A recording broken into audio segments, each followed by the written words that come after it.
Well, good afternoon and welcome to episode 3 of season 2 of the podcast with a K.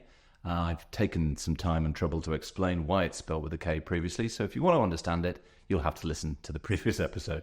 My name is Richard Askam. I'm delighted to be here in the studio at Projekt Renewable today alongside the Alexandra Dock. It's a little bit chilly. We've all got gilets on. It's that kind of day. It is July, I've been told, but there's no evidence to support that. And I'm joined today by... I'm going to describe it as both ends of the spectrum of journalistic talent, shall we say. I think that's the right word. My first guest is David Laister, who a lot of you will know from his career through the Grimsby Evening Telegraph and Grimsby Live and beyond, but now is out into the world of marketing and thoroughly enjoying himself.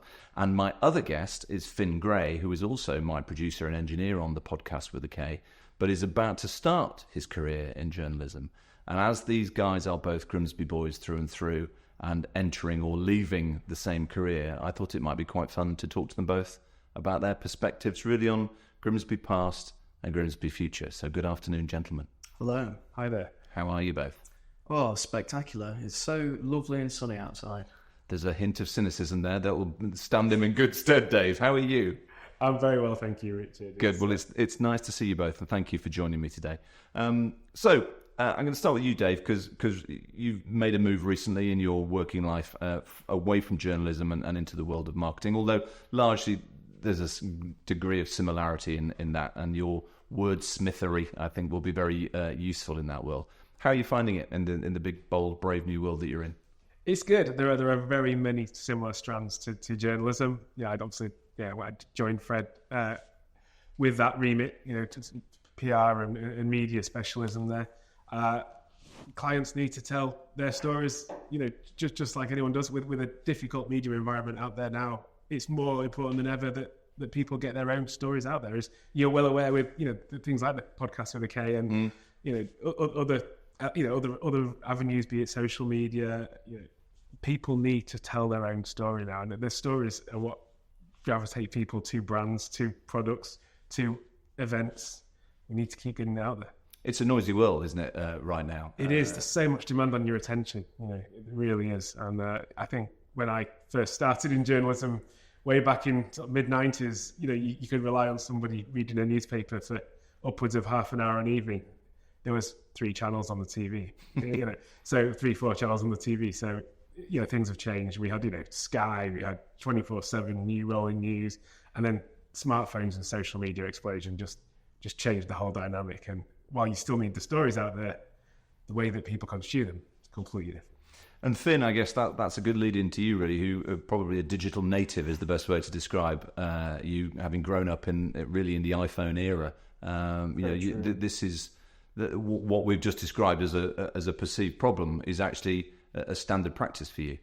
Yeah, well, I must say I'm a bit envious of Dave, really, because the idea of working in a big old newsroom, working to the deadlines and stuff has always seemed quite appealing to me. But obviously print is, it's dying, regrettably. I mean, like the organisation I work for, we publish our articles online and then we send them to Facebook and we get the majority of our traffic through from social media, like redirect links towards the article. And then we do like live broadcasts and stuff through Facebook. So it very much is a world in which, social media is the main focus. We live in a media-saturated society, Every single thing is battling for your attention, like, Dave's just previously said. And it's hard, sort of navigating that because it's a bit, unprecedented, I think, so far, working in the media. I mean, it's certainly been difficult so far, but, perseverance and stuff. Absolutely. We'll work towards it. And I guess, the impact that has on a town like Grimsby, and everywhere, but we'll use Grimsby as the example, is that in many ways the clarity of that information has been diluted by the sheer volume of information that is available out there. Some of it true, some of it, should we call it, less true. But it's everybody wherever they're stood now is a broadcaster. It doesn't mean that they've got any listeners. It just means that they're able to broadcast their opinion. With that in mind, and the evolution of Grimsby that we are seeing around us today, we're sitting not very far away from where the Horizon Youth Zone is being built. There is a renaissance, certainly to the area from an industry perspective, and hopefully that will follow through into society as well. How do you see the impact, both of you, of that amount of noise that message can cut through? Dave, you go first. I think there's always been a strong desire for economic development in Grimsby, the whole of the Humber region. It's an area that needs it. The aspirations have always needed to be lifted, and the opportunity needs to be presented. I grew up in Grimsby. I went to school at Wigift, and you look to the companies that would come in and have industry days, and it was Tioxide, Novartis, Courtaulds, three giants of the Humber Bank, no longer there. But with the refineries, they're there and they're changing and adapting the way they operate, and hopefully got a very strong future there. But offshore wind and the development and the arrival of that, I was so fortunate on the business desk there to have such a great front row seat to see that go from an idea almost, a sort of scouting missions out of the fish docks to go and see the potential sites to what it is now, and to be a world leader in something again beyond fishing, which was even though you said I've come in the top end of this scale. I'm not old enough to remember the fishing heydays, but all I saw was the sort of slow decay, if you like, or the decay of the fish stocks, and I think the opportunity that's been afforded by new industry, and it's interesting and it's dynamic, and and you've got Ulsteds and RWEs with big pockets able to make that noise on algorithms and social media and web and really have an impact and drive eyes and ears towards their messaging, and show what futures are in coastal communities like Grimsby, rather than being drawn into the big cities, which was probably the case when I was at school. When people left university, very few came back. That's very true, and you made an interesting statement in there about having a front row seat at the development of this new industry, and the opportunity that it brings. And I guess, Finn, that's maybe for your generation quite elusive, because in many ways you haven't had that front row seat. You weren't as aware as Dave was fortunate to be of the development of that opportunity, and in many cases, a lot of people aren't aware that it even exists. Yeah, I mean, before, I sort of got involved with all this stuff, I didn't really know a whole lot about it. I could probably speak for quite a few of my peers at, sort of college and school level. But when I got into journalism and obviously producing podcasts, I've learned so much more. And that's partially why I love it. I'm a, people person. I love finding out about things. But I also like helping to tell those stories and deliver them to other people, whether it's, writing an article or producing a podcast in which other people are talking about it. So I do think, going back to what we said about the sort of media saturation and all the noise, I do think is interesting with sort of projects like this, no pun intended, coming along and spreading the word, because I do think it helps sort of perpetuate change. Especially, this is a slightly different, take on things, but I've been very busy the last few weeks at the sort of Sky events and stuff like that, and I know that's of a political nature, but it's still bringing attention to Grimsby. I mean, we had the national broadcasters all down here on that fateful evening, putting a spotlight on Grimsby, and I found it quite bizarre that they chose Grimsby. There were so many other places they could choose, but obviously we were a swing town. We could have easily gone either way at the election.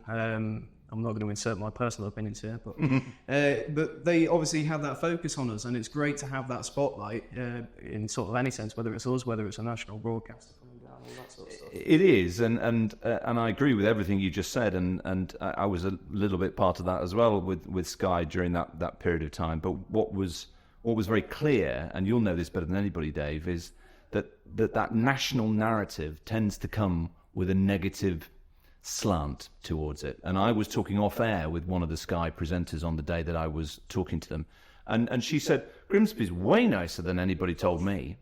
And I wanted to say, no shit, Sherlock, we kind of know that, but it's presented in a way, and I say this with all due respect to both of you, because I know you work in the media, but the media does tend to present our hometown back to us largely as a fail. And as a result, a lot of people who don't know what we know about the opportunities buy into that, and then as a result, it informs their decisions. Yeah, How can we change that? It's why it starts with the neg, doesn't it, Grim? Yeah. people don't think, Danish hero or anything like that. They just think, the English is self-derived. And, it's very easy and accessible, that story. We have certainly for a long period of time, two of the most deprived wards, either side of the dock entrance in the UK. Yeah. And it's very easy to roll up with a camera, for half an hour, point it, shoot some, act sort of desperation, do a, 200 vox pop on Freeman Street with someone stumbling out of a pub, which could happen in any town, and does, any city, but it's easy, and it's, you're not pushing loads of noses out. You haven't got a massive metro mayor to deal with, and it's just an easy target, unfortunately. And yes, Grimsby is a target town. You do get that interest, and people do pick up. But I mean, if you think back to sort of the Skint documentaries, probably some time ago now, that they were aired as offshore wind started to develop. And I remember Centrica had built this brand new base on Port Grimsby. It's fantastic, really shiny, bright orange control tower, not dissimilar to the colour scheme at the place we're now sat in. And it was great because all around it was, Victorian fish buildings, sort of wooden docks, sort of in disrepair. But what they did is they did a sort of a shot of it, and I think it was used as part of the intro to the programme, and it just panned around, and we could see where the cut had been, but they just decided that they weren't going to have this new shiny investment. There was, £5-6 million, whatever, and they just wanted to show it, so that they chose to portray it, and that's what dismays me. And I must admit that was a lot of the reason why I stayed in regional media and journalism, was because you develop a passion for the place. You want to see it do well. You need to tell the truth, and of which there are many, but also you want to share that aspiration, that opportunity, the good things that can happen. And the national media just seems to want to. There is a desire to tell a negative, and it comes from basic human storytelling. I mean, if you look at what your favourite dramas are that you watch on TV, it will be crime. It will be. You don't watch a nice thing about a guy, people making 10 new jobs. It doesn't happen. So you are playing against that sort of that interest. But there's always felt to me the Nationals would always keen to do a place down, probably because. It's that easy. And it's easy, and it's also quite lazy in many ways as well, isn't it? Which is a shame, and undermines the nature of the industry, the journalistic industry to a certain extent, which is born out of curiosity, as we all are. And I guess in many ways, Finn, again, I keep referring to your age, so I'm not being ageist. I'm just being jealous, if I'm honest. That what Dave's describing, and the sort of the nascent industry that was created around our very hometown was invisible to your age group, because you weren't consuming the media in the way that it used to be, in order to find out what was actually happening. And because you can't walk onto the docks in Grimsby, it's an industrial zone, it's not a tourist attraction, to find out what was going on, to find out for yourself.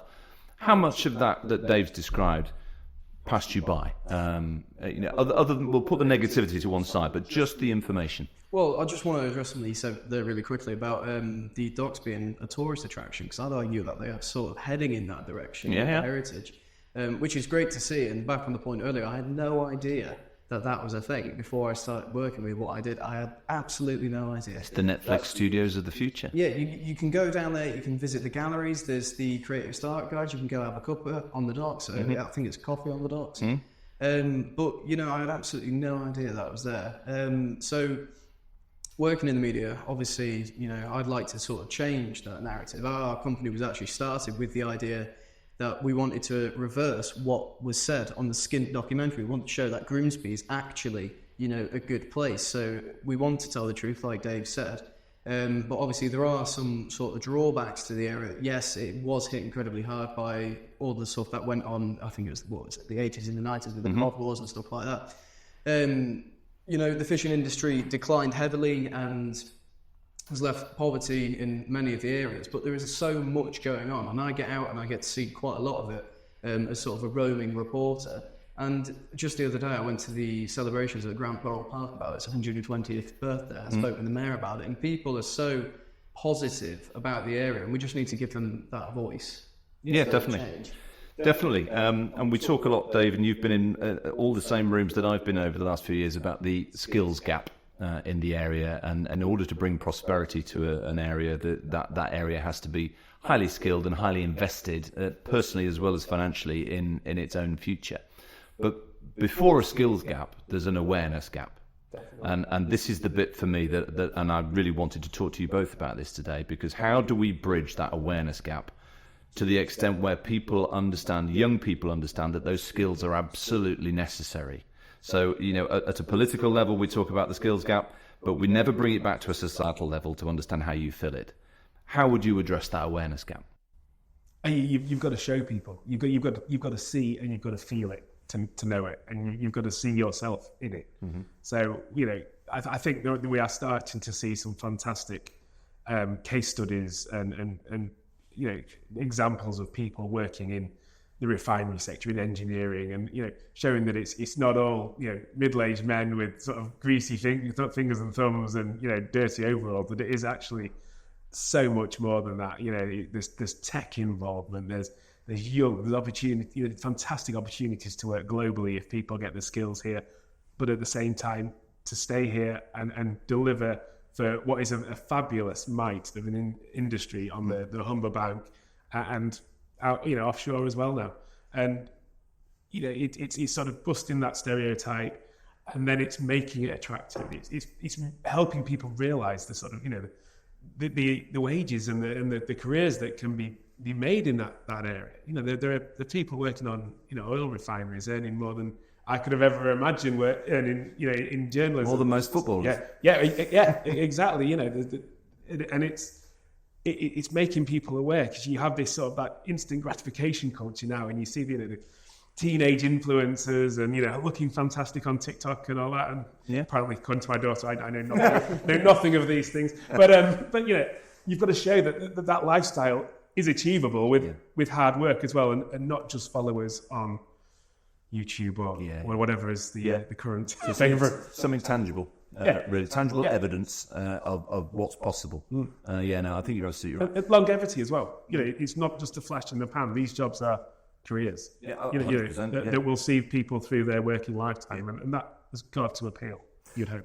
Finn, it's quite interesting to me that Grimsby was once the busiest and largest fishing port in the world, but the day before it was that, it aspired to be that. There was a degree of aspiration in the local population that really wanted to forge that lifelong career that Dave just talked about.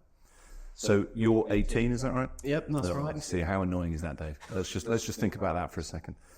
You're 18 years old, on the verge of a career in journalism in not just your hometown. I'm sure you'll go around the world, and so you should. But what's your aspiration for Grimsby as you sit here today as your 18-year-old self? For Grimsby, I'd just like to encourage other people to do sort of the same things that I did. For the awareness gap that we just spoke about, I do think that Grimsby does tackle that issue somewhat well. It depends where you look, though, because in educational settings, for example, when I went to Franklin, we had absolutely every single tool at our disposal to find out about careers. I mean, we had a dedicated careers department you could go to at any point and say, look, this is what I want to do. And they'd help you put together a step-by-step plan or guide in order to get to where you want to be. They tell you about the benefits, they tell you about the drawbacks, how to get there, what you need to do, all of that sort of stuff. And they had the tools to do it. Like, for example, I wanted to get into the media. I went one day, I didn't even do media as a course. I went up to the media department and said, look, this is what I want to do. They gave me all the stuff to do it, a bunch of advice, and then that's helped me forge, sort of the skills that I have now. So educational settings do it very well. I mean, we went to the, what was it? Was it the WIME event? Yes, at the town hall. Yep. Yeah, stuff like that is, regular.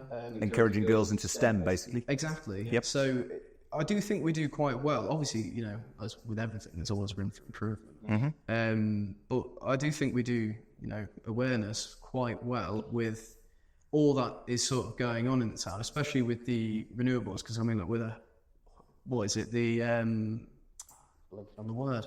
world's energy biggest estuary. operations and maintenance. Energy estuary. Yes, energy estuary is That's the phrase, isn't it? So obviously, we are one of the biggest generators of renewable energy in the entire UK. Not a lot of people know that, but the people sort of in the know that. And that's the problem, isn't it? Exactly. That for me is why we're doing this today, and we'll continue to do more of this, is to spread that word, because we're already at the point of achievement that we were at with the fishing industry in terms of global scale and recognition. But because nobody knows it, there's no feeling of pride that comes from that. And yet the pride that still exists for the fishing industry is off the charts. So why, I don't personally understand why people can't replace a lost pride with the gained pride of a new industry. Is it just a societal thing? Is it a generational thing? I think it's a numbers game, isn't it? I think when you look at how many people were employed in the fishing industry, from deckhand going out on his first sail to people processing the fish back on the quayside, and you look at the likes of Young Seafood and others, many others in the town that have that legacy of those great times in the 50s and 60s. But people now know people who work for the likes of Ørsted, RWE, Exico, whoever in that sector now, and that word will spread. Those apprenticeships will keep rolling through. There'll be cohorts and cohorts going through, and that knowledge and export is already being taken globally as well from Grimsby. Mm-hmm. We were very early off the ramp, first off the ramp with some of the biggest offshore wind farms. We still hold the record, I think, for the two of the offshore wind farms operated out of Grimsby are the two biggest in the UK. Yeah. And it's in terms of cluster, it's the global leader. Yeah. It is a great source of pride. It's getting those numbers out and explaining it. But we've got people working in Taiwan, in Australia, in France now, where the later adopters for offshore wind are all turning their heads to here. I have been on so many visits to the docksides and tech centres where we've had people from the eastern seaboard in the US or Taiwan, or to come and have a look and talk to the people like Humber Marine Renewables, and talk to people at Associated British Ports about how you create the infrastructure and how you get it right and the investment that's required. And industry recognises it. I think government recognises it. Hopefully the new government recognises it. But I'm sure they do with the Grimsby MP having partially worked in the sector too. It is a great source of pride. It is here for the long term. It's going to be one of those industries that I'm sure does find efficiencies and streamlines as technology comes on board. Industry does. But it's here, and I think somebody once said to me many moons ago when we was first writing about offshore wind that Grimsby is so fortunate to have this great Victorian infrastructure that was far outweighed what it needed now in terms of the docks and the ports. And then the best offshore wind real estate on its doorstep. That was the Crown Estate, actually, who mentioned that. And it is true. There are only so many places you could have built all these great offshore wind farms at the cost that they needed to be. Correct. And the North Sea was, the near North Sea for us was the playground that was chosen. And how fantastic for Grimsby and the Humber it is. Absolutely, and I guess that bit of luck is where your generation, Finn, are going to get the benefit. And although I totally recognise that there is a lost generation in Grimsby between the pomp of fishing and really the pomp of offshore wind, and I totally take the point about employability. This is part of that issue as well, because you have, it's great that it is to hear that Franklin College have that support mechanism for careers. It's so important, because there will be families all around this area where working and employability aren't words that are readily associated with their family life.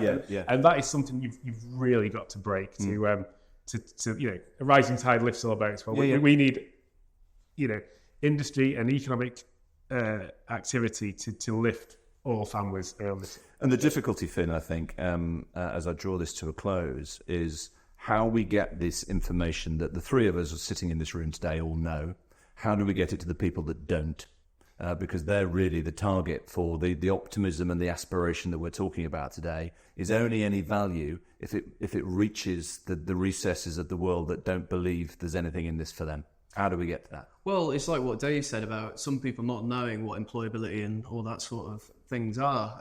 Because sure, going to the college and having all those facilities is great, but some people don't know, in the first instance what they are. And I think that's where sort of stuff like this and citizen journalism can come in really well, because we can sort of paint the town in a way and show all the benefits and think, that's quite cool.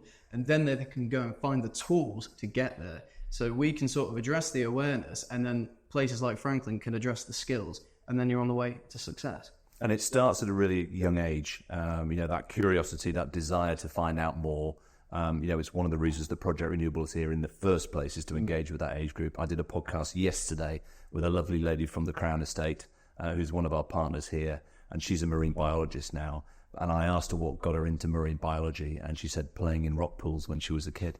And we forget and we underestimate the value of that learning that's happening while they're playing, before even full-time education kicks in, which in many ways ruins the curiosity anyway. We'll leave that for another day. But that moment is now for those kids, because really, if we're going to survive and get to net zero and beyond, it's today's 10-year-old that's going to be running the country in 2050.